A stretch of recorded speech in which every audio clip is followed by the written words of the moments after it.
यह इश्क नहीं आसा।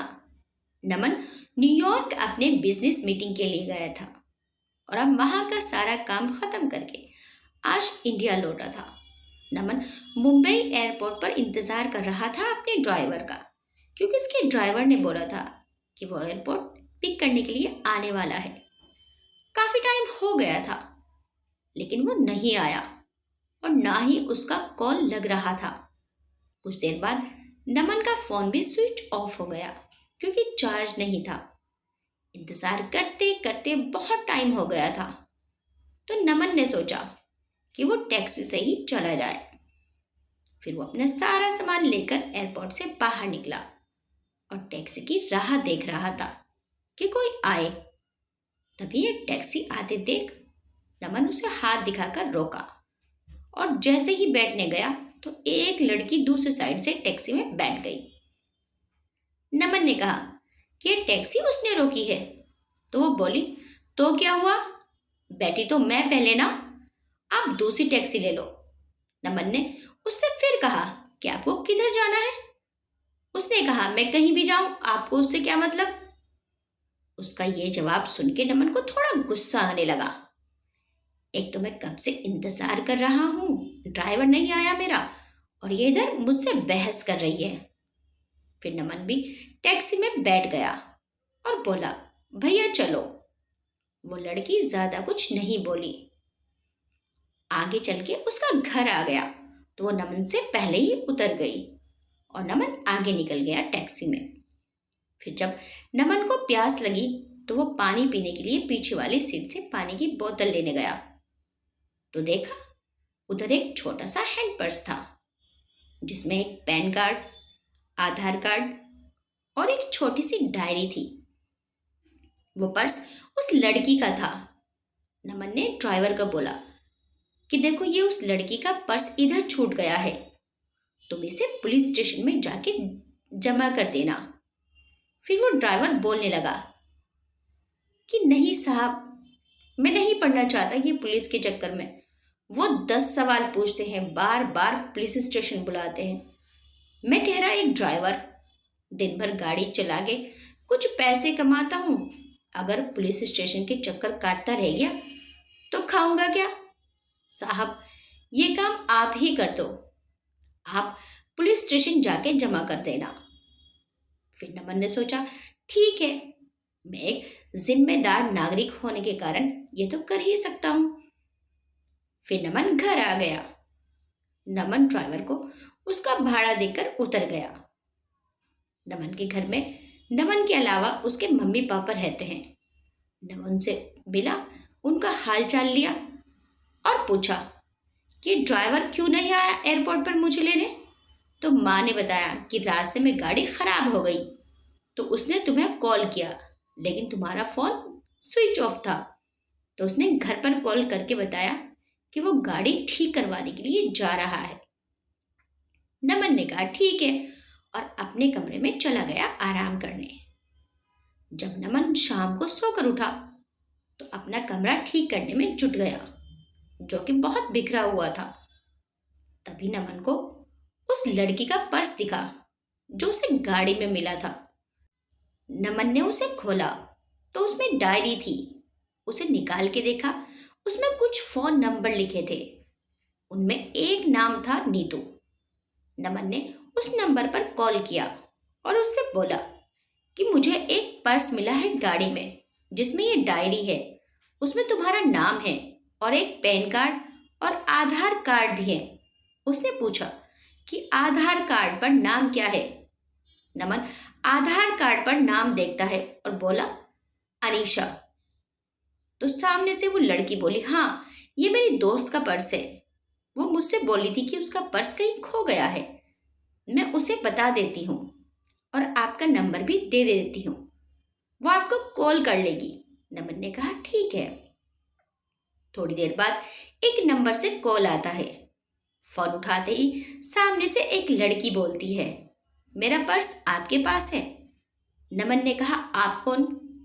तो वो बोली, वही जिसका पर्स आपके पास है, जिसमें मेरा कुछ बहुत ज़रूरी सामान है।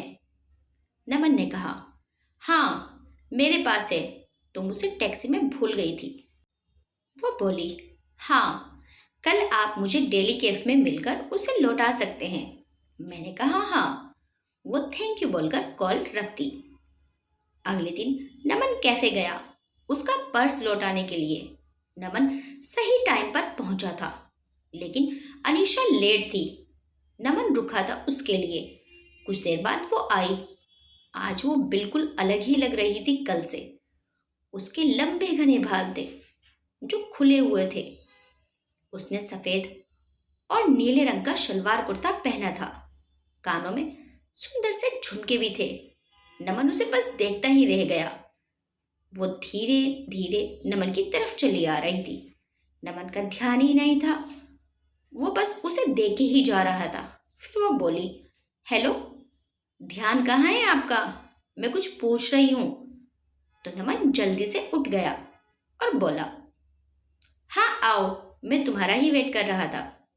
वो बोली, हाँ सॉरी, मुझे थोड़ा लेट हो गया। नमन बोला, कोई बात नहीं, ठीक है। फिर नमन ने कहा, कॉफ़ी? वो बोली, सॉरी, अभी नहीं, मैं थोड़ी जल्दी में हूँ। आप मेरा पर्स मुझे दे दे, मुझे जाना है। नमन ने कहा, हाँ दे दूंगा, थोड़ा बैठ के कुछ बात तो कर ही सकते हैं। वो बोली, ज़रूर, लेकिन आज नहीं, फिर कभी। मैंने कहा, ठीक है, लेकिन याद रखना, अपनी बात अगली बार। साथ में बैठ के कॉफ़ी पीना पड़ेगा। फिर मत कहना आज भी जल्दी में हूँ। वो बोली, हाँ ठीक है, अब मेरा पर्स दे दो। नमन ने उसका पर्स दे दिया और बोला, मैं तुम्हें कॉल कर सकता हूँ ना अगली बार मिलने के लिए? वो बोली, हाँ, और चली गई। नमन कुछ देर वहाँ रुका और फिर ऑफिस चला गया। नमन पूरी रात अनीशा के बारे में ही सोचता रहा। नमन उसे भूल ही नहीं पा रहा था। नमन को उसकी एक एक बात याद आ रही थी। अगले दिन नमन के कुछ दोस्त मिले और वो उसे बोलने लगे कि चल आज पार्टी करते हैं, बहुत दिन हो गए हैं हम दोस्तों ने साथ में पार्टी नहीं किया है। नमन ने कहा, ठीक है, सब चल रहे हैं तो मैं भी चलता हूँ। फिर वो 5 दोस्त एक क्लब में गए। सब वहाँ बहुत नाचे साथ में, फिर थोड़ा ड्रिंक भी किया। तभी नमन की नज़र एक लड़की पर गई जो लगातार बहुत ड्रिंक कर रही थी। नमन ने ध्यान से देखा तो वो और कोई नहीं, अनीशा थी। आज वो बहुत ही अलग लग रही थी। कहाँ उस दिन जब वो नमन से मिली थी तो शलवार कुर्ते में आई थी, और आज वो शॉर्ट स्कर्ट और टॉप में है और ड्रिंक कर रही है। नमन तो बिल्कुल चौंक ही गया उसे देखकर। नमन उसके पास जा ही रहा था उससे बात करने के लिए कि तब तक उसके दोस्त उसका हाथ पकड़कर डांस करने के लिए ले गए। नमन की नज़र अनीशा पर ही थी, लेकिन थोड़ी देर में वो वहां से कहीं चली गई। फिर नमन ने उसे क्लब में इधर उधर खूब ढूंढा, लेकिन वो नहीं मिली। घर जाकर नमन ने उसे कॉल किया, वो कॉल भी नहीं उठा रही थी। नमन ने उसे बहुत बार कॉल किया, लेकिन उसने नमन का एक भी कॉल का जवाब नहीं दिया। अगले दिन फिर नमन उसी टाइम पर क्लब गया, ताकि अगर वो आज आई तो वो इधर ही उससे पूछ लेगा। नमन अंदर जाकर वेट कर रहा था, लेकिन वो नहीं आई आज। फिर नमन ने उसे कॉल किया। इस बार उसने कॉल उठाया। कॉल उठाते ही नमन ने उससे पूछा, कहाँ हो तुम? वो बोली, क्यों, क्या हुआ? मैंने उससे बोला कि कल मैंने तुम्हें क्लब में देखा था, तुम हद से ज़्यादा ड्रिंक कर रही थी, क्या हुआ है? तुम्हें कोई किसी बात का टेंशन है क्या? वो बोली, नहीं, और कॉल कट कर दी। नमन फिर उसे कॉल लगाया तो उसने कॉल नहीं उठाया। इस बार नमन वहां से घर चला गया। घर आकर उसने अनीशा को मैसेज किया, अगर तुम्हें कोई किसी बात का टेंशन है तो मुझे बता सकती हो। उसका कोई रिप्लाई नहीं आया। 2-3 दिन हो चुके थे, अभी तक अनीशा ने कुछ नहीं कहा था। नमन फिर अनीशा को कॉल करता है। उसने कॉल उठाया। नमन ने बड़े आराम से बोला कि तुमने कुछ रिप्लाई नहीं दिया मेरे मैसेज का। वो चुप ही थी। नमन ने फिर बोला, ऐसे चुप नहीं रहो, कुछ बोलो, कुछ परेशानी हो तो बताओ, मैं तुम्हारी मदद कर सकता हूँ। फिर नमन ने कहा, अच्छा चलो, कल उसी कैफे में मिलो, तुम्हारा कॉफी बाकी है एक मुझ पे। तो वो हाँ ठीक है बोलकर कॉल रख देती है। नमन बड़ी बेचैनी से कल का इंतजार कर रहा था। अगले दिन वो सुबह सुबह उठकर अच्छे से तैयार होकर अनीशा से मिलने के लिए निकलता है। आज नमन खुद टाइम से पहले आकर इंतजार कर रहा था। थोड़ी ही देर बाद अनीशा भी आ गई। वो बहुत सुंदर दिख रही थी। आज उसने जीन्स टॉप पहना था और बाल वैसे ही खुले थे। वो जैसे जैसे आगे आ रही थी, चल के उसके बाल उसकी आंखों की तरफ आ रहे थे। वो उन्हें ठीक करते हुए आ रही थी। वो आके नमन के सामने वाली कुर्सी पर बैठ गई। वो शांत थी। नमन ने पूछा, कॉफी? वो हल्की सी मुस्कुराहट के साथ बोली, हाँ। नमन ने वेटर को कॉफी के लिए बोला और अनीशा से बोला, चलो अब बताओ क्या बात है जिससे तुम परेशान हो। पहले तो वो कुछ नहीं बोल रही थी। फिर नमन ने कहा, बोलो कुछ। वो बोली कि मैं मुंबई में अकेली रहती हूँ। यहाँ मैं अपना करियर बनाने के लिए आई हूँ। ये बोलते बोलते वो चुप हो गई। मैंने कहा, हाँ आगे बोलो, इसमें क्या हुआ? ये तो बहुत अच्छी बात है कि तुम अपने करियर पे इतना ध्यान दे रही हो। फिर वो बोली, लेकिन अब नहीं हो पा रहा है मेरा काम। मेरा काम में बिल्कुल भी ध्यान नहीं रहता। मुझे अपने बॉस से बहुत बार अब डांट सुननी पड़ती है और उसने तो यह तक कह दिया है कि अगर ऐसा ही चलता रहा तो वो मुझे नौकरी से निकाल देगा। 2 महीने हो गए हैं मेरे इस बर्ताव से। मुझे रोज रोज डांट सुननी पड़ती है। मैंने उससे पूछा, ऐसा क्या हो गया है कि तुम इतनी परेशान रह रही हो? वो चुप हो गई फिर से। फिर थोड़ी देर बाद बोली, मुझे कैंसर हो गया है।